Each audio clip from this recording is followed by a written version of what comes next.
Book to movie adaptations. We all talk about how much we hate them, yet we all spend all of our money dollars to go see them in theaters. Today I picked out my 5 most popular book to movie adaptations. So not necessarily the best ones, just 5 that I think everyone has read and seen. Some of them I was really happy with, some of them I want to die in fires because they were so bad. So let's just get started. First up, what is probably the most famous book to movie adaptation, we have The Lord of the Rings. Now the fact that I own both the books and the movies probably clues you into the fact that I liked these a lot, but let's still talk about it. A lot of people actually prefer the movies. Okay, I can only hold one, I'm sorry. It's too heavy in my hands. A lot of people actually prefer the movies for The Lord of the Rings because the books can drag on and they're a bit overly descriptive. And while I don't personally share that feeling, I do think it's a legitimate complaint. But the movies missed out on so much that the books included. There's so much folklore and backstory that was just really beautiful in the books that we don't get in the movies. Primarily Boromir. Boromir is probably my favorite character from the entire Fellowship, and the movies kind of butchered his character. And I am talking about the extended edition here because honestly, I don't consider the cut down version to even exist. It's the extended editions or nothing at all.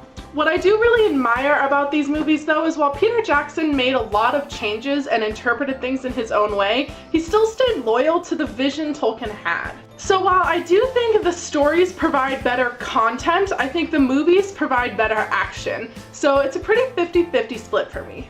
Now let's move on to Harry Potter. I learned my lesson with Lord of the Rings. I'm not going to try to hold up this series. These movies. There are some things I absolutely love about them, and I actually saw the first 6 movies before I started reading the books. But then I think about Ron Weasley, and it makes me say, fuck those movies. Ron Weasley is awesome and a loyal, kind person and a really good friend.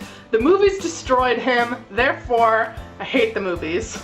I am really looking forward to the day where someone else decides to do Harry Potter. I hope they do it in a TV series, so like each season is one book. But for this, the award definitely goes to the books, and the movies I'm just going to begrudgingly accept but not choose to watch.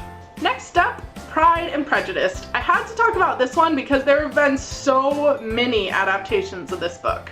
I'm gonna be real with you. I find this book super boring. So bored, just holding this even. Oh, it smells good though because this is a really old book.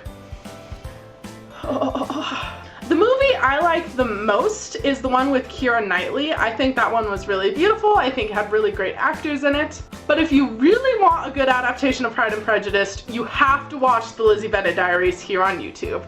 It's modernized, which helps a lot and eliminates a lot of the slow pacedness that me and a lot of people felt with this book.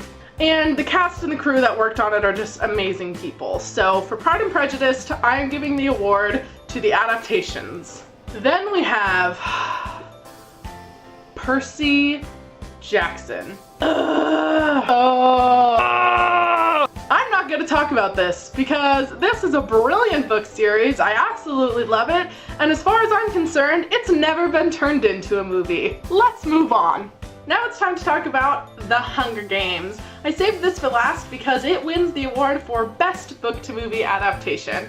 However, this box set in particular sucks because look, why would you make it come out that way? I constantly drop it when I'm trying to pick it up. The first movie was definitely the worst out of the 4. I was really happy with their change in director.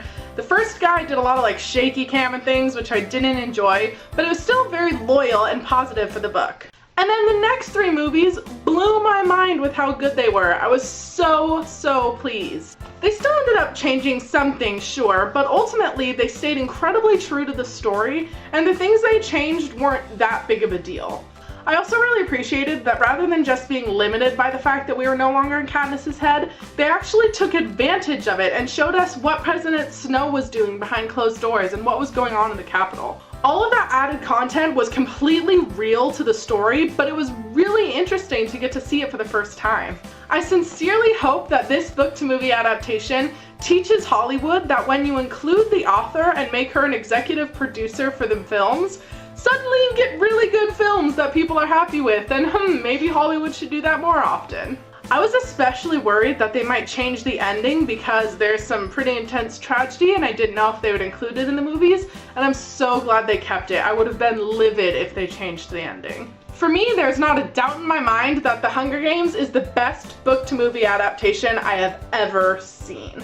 And now a question, what is your favorite book-to-movie adaptation? Or possibly more fun, what's your least favorite book-to-movie adaptation? If you like this video, hit subscribe. I post videos here regularly, and I will see you next time.